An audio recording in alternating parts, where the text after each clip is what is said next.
focus on the committees, you focus on the examples, you focus on these diagrams. So these are things that you can directly reproduce in the paper if the question comes. Don't just do it just for the heck of it. Sometimes people do that also. Randomly they're doing diagrams, randomly they're drawing charts. You need to do it only so that it makes your answer better.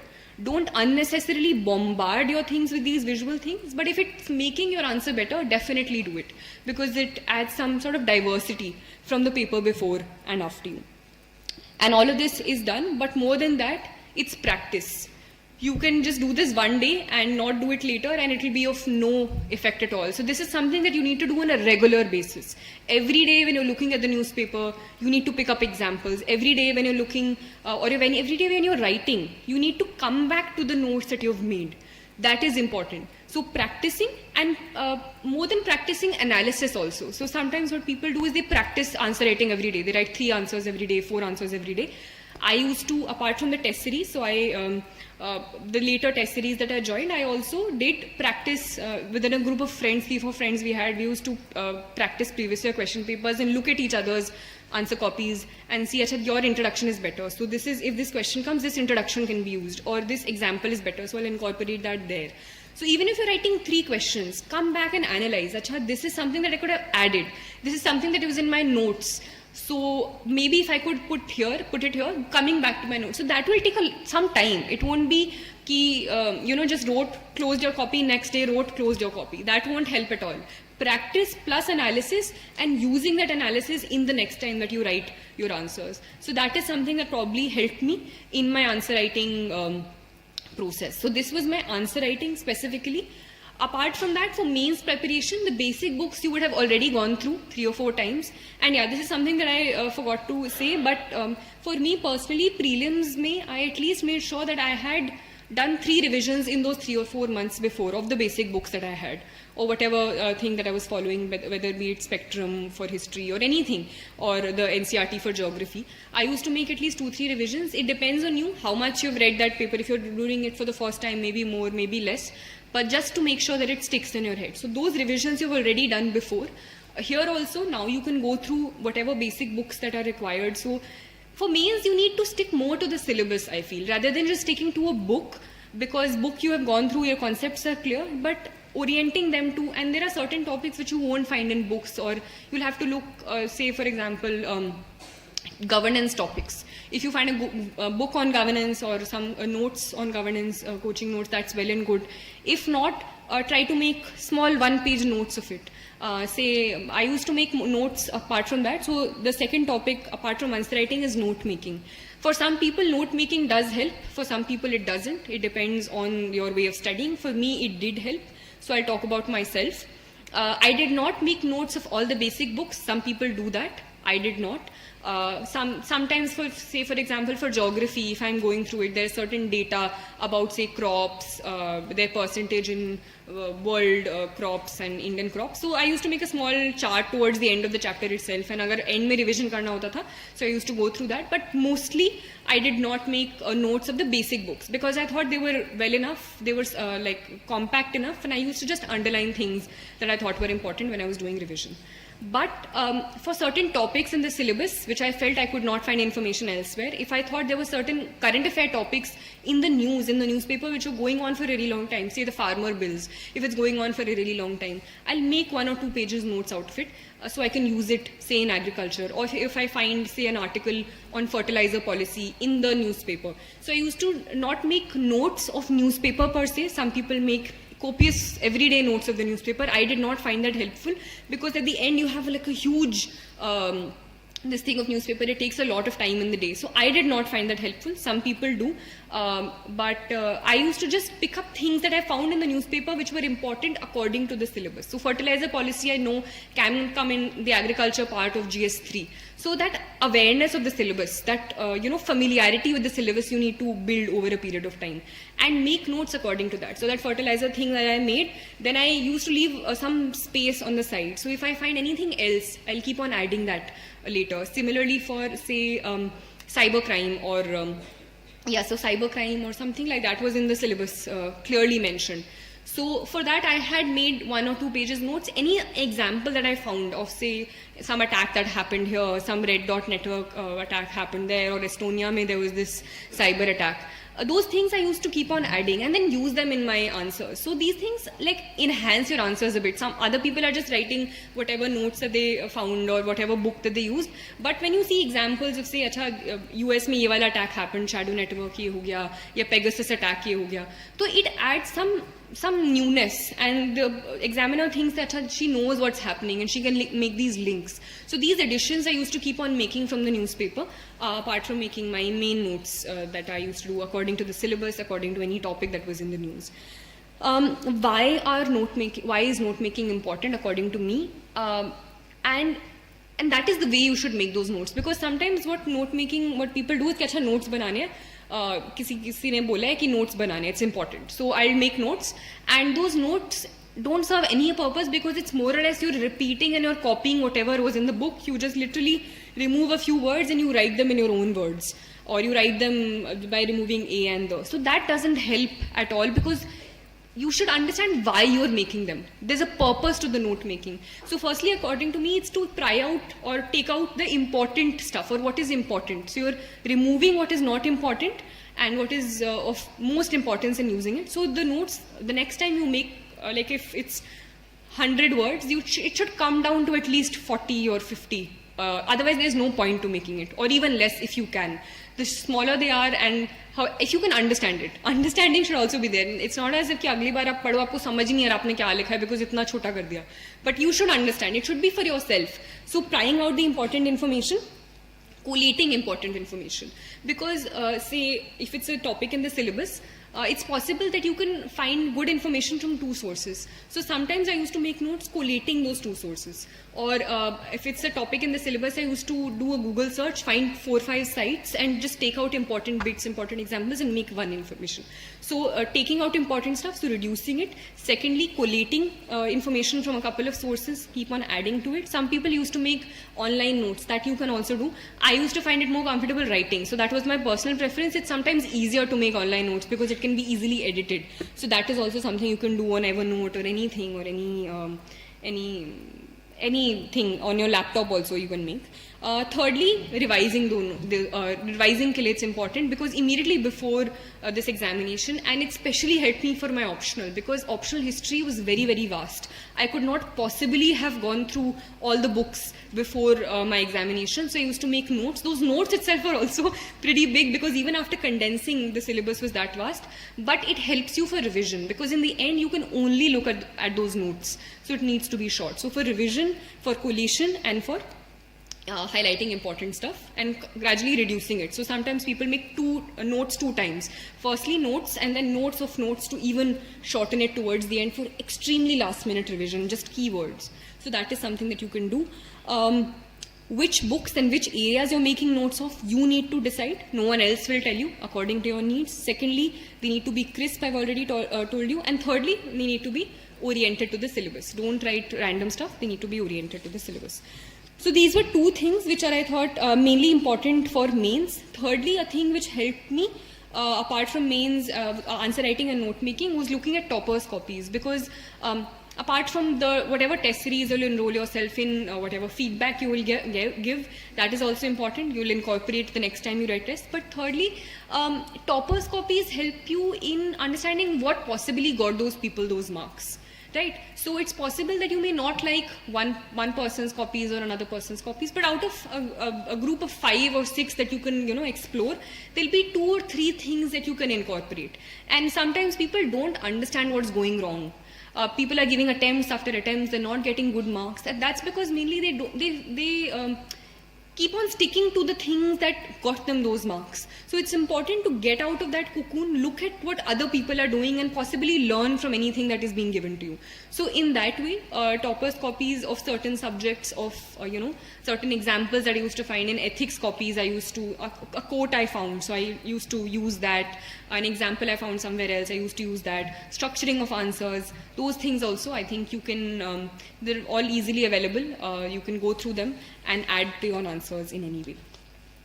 Next, preparation for current affairs. So this is again a question that is regularly asked. How do you prepare for current affairs? There's too much to do. I personally relied mainly on the newspaper. So the newspaper was my companion throughout the entire preparation, and I personally felt it helped me a lot. Some people do not so rigorously rely on the paper, they use other avenues. But I personally relied on the newspaper. It helped me a lot for my mains preparation. It helped me, I think, in a subconscious way for my prelims preparation also, because there are concepts, things that you're constantly reading which go in the back of your head. I did not make notes for it for prelims, but I made notes for it, as I had already told you, for my mains. Examination topic-based, syllabus-based notes. So I just like to say that get into the habit of reading the paper. It will help you in some way or the other. And as we'll talk about later about the interview preparation as well, that at that point you can't neglect the newspaper at all. Sometimes you have to rely on more than one newspaper to get opinions, but it's better to get into the habit of reading the newspaper, because sometimes in the monthly compilations or yearly compilations you get the facts, but you are not able to get into the bottom of it. You don't get opinions as such, or analysis, which sometimes I think you get from newspaper editorials or any other article that you find on specific issues. So try to get into the habit. If you're not able to understand it, take help of someone initially, and it's very natural. Initially people take 2 hours, 3 hours to go through the Hindu, go through the Indian Express. So it's absolutely fine. Take that time, but over a time cultivate a habit of reading only the important parts. You can leave out the political bits for the preparation. You can leave out certain other things. And if you orient yourself to the syllabus, you'll understand what to read and what not to read. So the newspaper I used to follow, I used to keep adding to it, adding examples, adding notes to my mains notes that I was making. Secondly, my other source for current affairs was the yearly compilations, which I used mainly for the prelims. For the mains, what I used to do was, apart from my mains notes, I used to just go through indexes of the magazines sometimes and just add. So any sort of magazine that you're using, there are too many available. So any magazine that you're using, I used to just look at the index. Anything which was missing in my notes, I used to use that. So use it according to how you want to. So yearly compilations for prelims, and thirdly, my notes. So my notes I used to make, and we had made a certain group also, a self-study group, 3-4 people. We used to divide certain topics, make notes of them, and use them towards the end. So that was my strategy for current affairs. My only advice is keep it limited. Don't, because there's a lot to go in read in current affairs, stick to any one source and believe that it will work out. Because self-belief is also very important in this examination. Self-doubt is one of the biggest things that you face at every level. You're all thinking, Asha, this book is not good enough, my preparation strategy is not good enough, this particular coaching or anything. You're always questioning yourself, but just have that self-belief that whatever you've chosen is going to get you there if you have, the correct reasons, the correct strategy, and your materials, basic materials are right. Then was my strategy for optionals. So optional, firstly, is the choice of choosing your optional. So according to me, some people have asked me, how do you choose your optional? And some people had thought that history was not a scoring optional initially. So I was also told, even if you have history as your background, try to change it. Some people have changed it already because, history is not that scoring. And maybe you take sociology, maybe you take something else, you'll get more marks. So I personally think that this is not true. There have been people from all different sources and different optionals who have got marks. There are people in the top 20 from economics background who have gotten marks, from Hindi literature, from sociology, from political science, from medicine. So these are things that, people say that economics may don't get marks, history may don't get marks, medicine is very, very vast. So just make sure that whatever you choose as your optional, you have an interest in it. Because an optional, you have to put in a lot of hours. You have to, consistently read those things, read extra books, write answers. And that will not be possible if you don't have interest in that subject. So first and foremost, make sure that you have interest in the optional that you're going for. If you're, say, from an engineering background, which some people say that, they have a problem with, because, say, I had history as my background. I did my graduation in history, so I took history. I was comfortable with it. I had an interest in it. If you are not from any of these backgrounds, if you don't want to take any sort of engineering as your optional subject, what you can possibly do is just go through roughly the books of all of these things, just roughly go through sociology, go through history, and see where you find yourself, more comfortable with. Secondly, apart from interest, is material and guidance of a certain sort, because I feel each option has a slightly different strategy and slightly different things that you need to keep in mind. So any sort of mentor, any sort of person who has cleared the examination in that subject, you can ask that person, ask another person for its pros and cons. So take every optional, see its pros and cons, see which pros you can work with, see which cons you can work with, and then come to an optional. For history, my personal challenge in history was, even in this year, even I was very, very jittery even before I was giving my final optional papers, was the vast syllabus. So I think that was a personal challenge that I had, balancing it with my general studies preparation. That time management, again, you have to figure out yourself. Before the mains, I used to divide mostly my day into half. Sometimes that half, more than half, was given to history, and in the end I still wasn't very happy with the revision that I'd done of history. So it's just, I think what maybe helped was my note making. Even in the last day, even in that 1 hour, there were certain things that I hadn't done, so I revised. Because I had short notes, I revised in the 1 hour that was given to me between the two papers, so that also I could use in the last thing. So note making really helped me, according to me. Practice, revision of those notes helped me. So that, I think, worked out for me in history. I had a certain love for the subject, so that sort of background also probably helped me. So strategy for optional, I feel, depends from subject to subject. So if you have, and I think we'll have a interactive question answer session at the end. So if you have any specific questions that you would like to ask about my optional or any other thing, you can ask, because each optional, I feel, has a different strategy. And basically time management, I think, so which comes to the next topic as well. Time management is crucial in this examination, and even though these things may seem the most boring, time management, revision, all of this, but I think these are the things which actually work out in the end. And that time management can be different for different people. Some people, can study for hours at a stretch and not get tired. Some people do need those regular breaks. But whatever it is, make sure that you are accountable to yourself. Make sure it's not external accountability. It's not, you don't have to be accountable to your parent who's saying, Acha, padhu. But make sure that, this is something. For personally, what I used to do was, I did not have very clear-cut, timetables in the sense कि अच्छा इतने घंटे ये पढ़ूंगी, इतने घंटे ये पढ़ूंगी. Roughly timetables I did have, but morely it was in terms of कि अच्छा इस हफ्ते तक ये खत्म हो जाना चाहिए.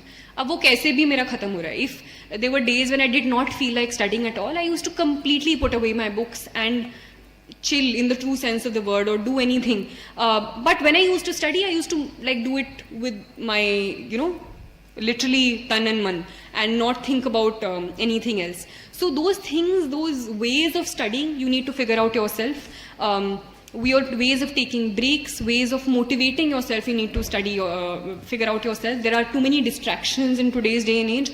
So some of my friends completely cut off from all social media. That also works for some people if you have the will. For others, for example, me, I did not completely cut off from social media, but I did not use it, say, for long hours a day. I used to sometimes keep my phone away or use it very sparingly. So if you think that you cannot use your phone, so ask your friend to, say, keep it away for 3 hours or 4 hours, and tell yourself that if I complete this, I'll give myself, this break or this reward where I can use it, say, for whatever purpose, and then come back to it. So figure out ways where you can do this yourself, and whatever works for you. But make sure that there is an inner sense of accountability. You are the only one you are responsible to. You are the one who has chosen a certain goal for yourself, and it's your responsibility to complete it. So that is something that must be kept in mind in terms of time management. But time management is important. You cannot ignore it. You need to know when to complete the syllabus, when you'll start preparing for your answer writing, when you'll start preparing for mains, when you'll start preparing for prelims. So 3-4 months before, I used to stop preparing for mains before my prelims examination. Before that, initially, after my prelims examination, the early few days I used to keep for ethics. Then I used to start preparing my optional strategy. So those things that I think you have to figure out yourself according to how you work and how well you can balance things. And revision again. Revision is important at all stages of the examination, be it prelims, be it mains. Then I think Thirdly, we've talked about prelims, we've talked about mains, we've talked about optionals. Now we come to the interview part of the preparation. And I think it's still a faraway thing because I believe that some of you and most of you have started beginning your preparation or are thinking of beginning it. But as I said, it's an integrated preparation. The only thing I think in terms of current affairs that becomes different for the interview is that you have to have opinions also of things. You can't just know the facts. You need to know causes, you need to know consequences, you need to sometimes defend what is happening. You can't just get away by reading monthly magazines. You need to read the newspaper. You can look at, so in terms of opinion formation, some things that I would suggest, some people have a problem talking or feel that, you know stuff, but you can't say it out loud in a group of people. Some people are shy. So those things you can start working on from now onwards also. You can start, taking part in group discussions, sitting with a group of friends, talking about any topic which is happening in the news and seeing other people talk. So looking at, say, Rajya Sabha TV, there are certain discussions which happen, any sort of other discussions. I used to sometimes listen to Google podcasts. There are things, so there are lots of podcasts by certain newspapers. So Indian Express has this thing of 3 things by Indian Express. So any topic which is going on in the news, they talk about it in detail. So listening to these things, having those discussions with a group, so you get out of this inhibition of not wanting to speak.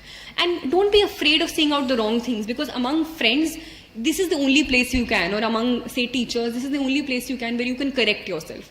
So even if it's far away, these are things that you can start doing. It will even help you develop your personality in the long run. So start having these group discussions. If you think that you feel shy speaking, try to talk in front of a mirror. Some people are advised to do that if they are not comfortable doing that. So firstly, in terms of content, read newspapers, develop opinions on things, have discussions, look at videos, hear podcasts, try practicing these things, try practicing answering questions. Apart from that, the detailed application form that you get, that you fill towards the end. There are certain sections for hobbies, there are certain sections for things that you've done in school. So every single word you need to start, you need to prepare for. I think for that you can, think about a little later, but I'm just informing you. Let's say you're from Odisha, so you'll have to prepare about the state, about, the sex ratio, the cultural importance of the state. All of those things you will have to prepare for. You might be asked questions about that. So the detailed application form. In terms of hobbies, some people are asked, how do you develop hobbies, or, can you make up hobbies? So I would suggest that don't make up hobbies only for the application form. Try to cultivate those hobbies from the beginning of the preparation, or just like I think generally also. I think there's not only studying which is there to life. There are things that you should develop a personality of a certain sort. Engage in whatever, be it sport, be it any activity, be it any craft, singing, dancing, anything. So that I think it also gives you a break, because as much as I'm standing here and talking now, it's a very strenuous process. It's physically draining, it's mentally draining, and you need these an off time also in between. So cultivate a hobby from early on also. Even if you want, it'll help you in the interview. Think of it as that also. But generally also, I think it'll help you if you develop something apart from only studying.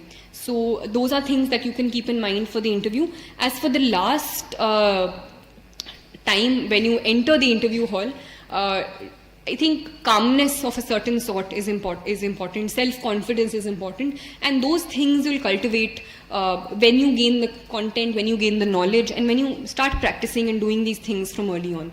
So apart from your knowledge, it's also a test of your character. It's a test of how calm you can be in stressful situations. So that, I think, is my advice for the interview.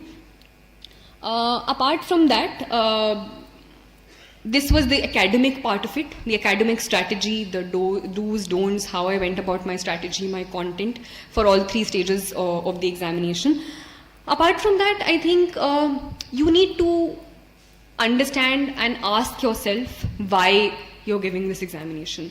And setting a goal is important. So I believe that some of you are preparing. There are maybe some of you who are who have certain other goals in mind. So just make sure that you set your goal for yourself, whatever you want, and ask yourself why you're doing that. because that is something which will sustain you throughout the preparation. And motivation is something that you have a dearth of at times. The results have come or something happens, everyone is pumped up, you think, I'm going to get a top 10 rank, I'm going to get a top 20 rank. 1 month goes away and that motivation goes down. So that motivation should be internal. You should know why you're doing it, because when there are those down times, when you're down in the dumps, when you're questioning yourself, you need to come back to why you started in the first place. So that, I think, is the first and foremost, most important thing, that inner motivation, why you're doing it. You need to be very, very clear. If you're not doing it for the right reasons, it's probably good to step back. But just remember why you're doing it. So setting your goal, once you've set that goal, it'll also give you the motivation to work hard, because even though there are different strategies, different ways of reaching your goal in this examination, you have to work hard. There's no way working around it. Whether you're doing it by slogging 18 hours a day, whether you're doing it by doing 8 hours a day but doing it consistently, you have to work hard. There's no easy way out of it. It is a very, very tough examination. Let me not mince words. It's a very highly competitive space as well. So you have to work hard. But that motivation that you get by getting to know, the way that you can serve the country, or the avenues that will be available for you in terms of ways you can contribute to people around you, that is a big enough motivation to keep you at it for those long hours. So hard work is very, very important, however much you try to run away from it. Time management, revision, all of that I said. But also, hard work can also be in various ways. You can work hard at doing certain things and still not get the desired results, because maybe you're not going with the right strategy. So apart from hard work, that hard work should also be in a certain direction. And that is where there is an importance of guidance, of mentorship of a certain sort, of knowing the direction where you're going. So make sure that however you work around that strategy, be it through mentorship in a coaching institute, if you're choosing to do that, or a mentor that you have around you, or a person who's cleared the examination, or if there are other sources as well. Whatever it is, make sure that you are following the correct strategy, and that hard work is being put in a certain direction. Make sure it's not being spread out. As I said, keep your sources limited, keep your direction limited, so that you can easily, more easily reach that goal. Apart from guidance, mentorship in a certain direction, after the hard work and after all of that is just going through the content, is the practice and evaluation. So for practice, any sort of tests that you go through, test series, be it for prelims or for mains, and more important than just the exercise is the feedback. So using the feedback, not just taking the feedback as it is, but using the feedback the next time you do that. Self-evaluation as well. So there is an external evaluation and self-evaluation in terms of how much you've improved in the past 1 month, things that you need to work on, things that you think are done, and focusing on the things that you have left out. So practice and evaluation. And things that are not talked about, apart from the academic part, is the emotional balance and emotional stability that you need to maintain.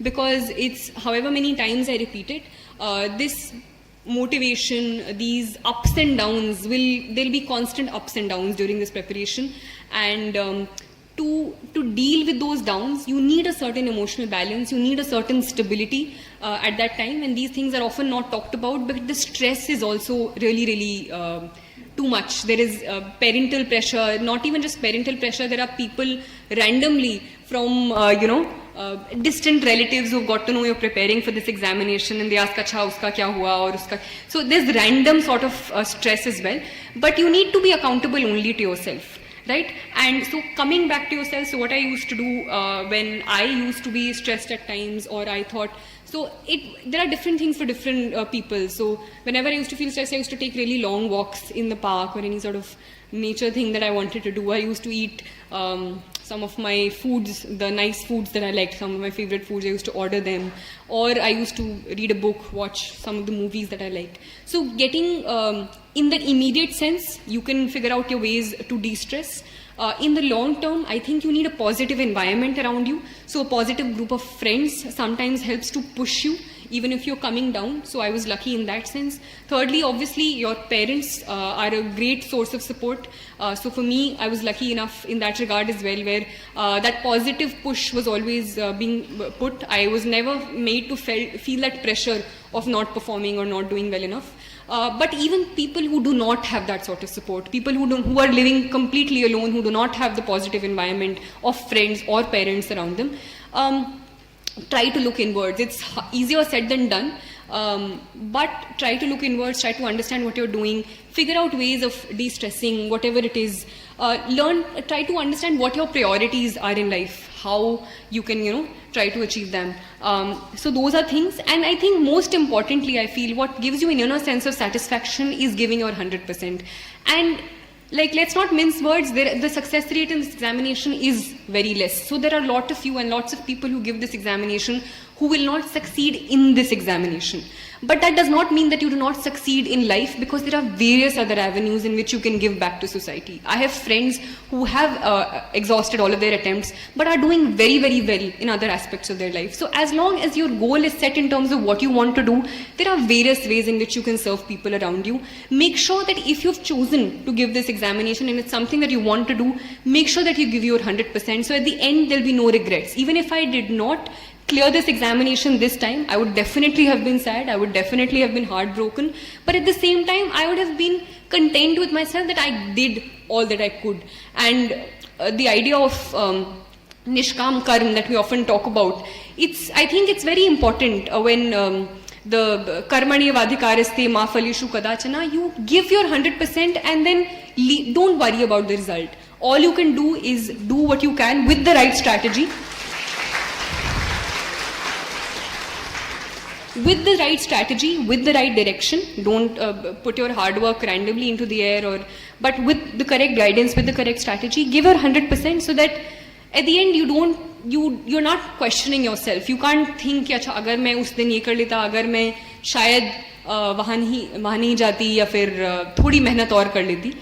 Those questions I think you should not have with yourself, and I'm sure that if you do that, there'll be various other ways and in various other walks of life also, apart from the civil services, that you can contribute to society, that you can, be kind to others, because I think kindness is something that gets you far in life. Be kind to yourself as well. Be kind to yourself, be kind to others. That's all I can say, and I'll just like to say all the very best for all your future